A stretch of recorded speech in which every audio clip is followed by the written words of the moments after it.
Då välkomnar jag dig, Lisen. Lisen är forskare och hon ska berätta om hur företag och fackförbund ser på klimatomställning. Varsågod. Tack så mycket och väldigt hedrande att få komma hit och träffa Sverige. Vi ska se om mina bilder kommer upp också. Där, titta. Det jag kan om den här frågan kommer sig av att jag har fått utbilda. Jag är forskare och lärare på Stockholms universitet på Stockholm Resilience Center. Och mitt ämne är vetenskap om hållbar utveckling. Och jag har fått utbilda företagsledare och också fackförbundsordföranden i hållbar utveckling och klimat och så. Här har det hamnat lite snett, men det spelar ingen roll. Totalt har jag utbildat 90 företagsledare hittills och de får komma in i en utbildning som är 5 dagar lång. Och det är vd:ar och ordföranden för inflytelserika bolag i Sverige. Och inför att de ska gå den här 5 dagar lång utbildningen så träffar jag alla dem enskilt, ungefär en timme. Och så ställer jag 3 frågor till dem. Det första är, varför vill du gå den här utbildningen? Vad engagerar dig när det gäller klimatet och hållbar utveckling? Varför vill du veta mer om det? Det andra är, vilka möjligheter ser du i omställningen för ditt företag? Och vilka hinder ser du? Vad är dina svårigheter? Och eftersom jag har haft alla de här samtalen nu, vi har gjort det här programmet sedan 2018, så vet jag ju en del i alla fall om hur företagen resonerar. I alla fall de företag som väljer att skicka sin vd in i det här programmet. Och det är företag som till exempel H&M och Electrolux som ju mer är då konsumtion och saker som alla köper. Men också industrier som Atlas Copco, Scania som jobbar med att ta fram fordon, tunga både lastbilar och bussar. Och även banker har skickat sina vd in i det här programmet. Men sen har vi då också under det senaste året utbildat fackförbundsordföranden i Sverige. Så vi har haft med oss ordföranden för LO, TCO och SACO. Också ledarna men också medlemsförbunden som IF Metall till exempel.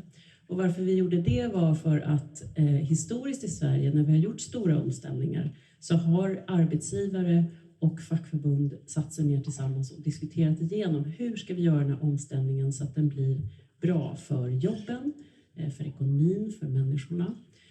För när man gör en omställning så blir det ju ofta så att vissa verksamheter måste läggas ner och andra ska starta upp. Och då är det viktigt att de människor som jobbade i tidigare verksamheter får kompetensutveckling och övergångsstöd så att de kan komma in i de nya verksamheterna. Och det är det som fackförbunden då är väldigt måna om. Så det här har vi gjort under senaste året och vi fortsätter med det till hösten. Och tillsammans så representerar de här fackförbunden 3,5 miljoner svenskar som är fackligt anslutna. Vad tänker då företagen om omställningen och fackförbunden? Ja, det första som faktiskt överraskade mig lite när jag började jobba med det här för 6 år sedan var att företagen ser konkurrensfördelar i klimatomställning. Det här är ett initiativ som heter Science Based Target som startade för att hjälpa företag att sätta egna mål för utsläppsminskningar som är i linje med vad Parisavtalet kräver. Nu är det över 7000 företag över hela världen, så här är globala företag, internationella företag som har satt sådana här egna mål och som har varit tydliga med det utåt och sagt att vi ska halvera utsläppen till 2030 till exempel. Och vi ska nå 0 utsläpp 2045 eller vad det kan vara. Och då har man frågat dem, varför gör ni det här, vad är fördelarna? Då säger de dels att det sänker ju kostnaden för material och energi om man sparar på det och det blir bra för klimatet också. Det ökar också innovation och engagemang hos anställda. En av de vd:arna som hade gått vårt program och som satte sådana här mål och presenterade det för sin personal berättade att när han presenterade de klimatmålen då ställde sig alla upp och applåderade och kände sig stolta över att de jobbade på ett sådant företag. Man sa att det var en helt annan respons än när han presenterade sina finansiella mål för företaget till exempel.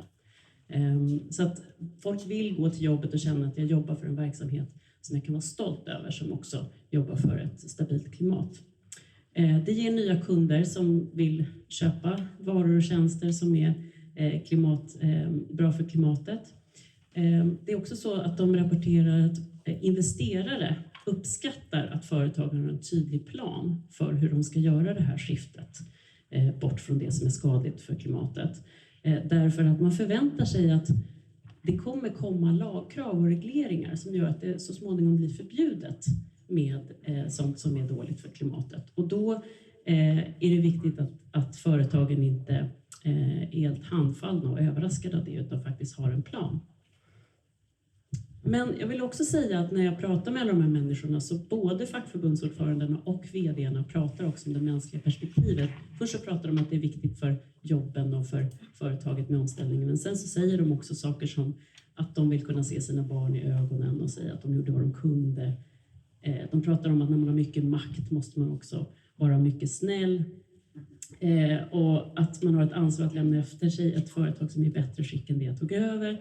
Och en del pratar också om det att de älskar att vara i naturen eller segla eller åka skidor eller dyka. Och att man har sett själv hur klimatförändringarna påverkar naturen negativt.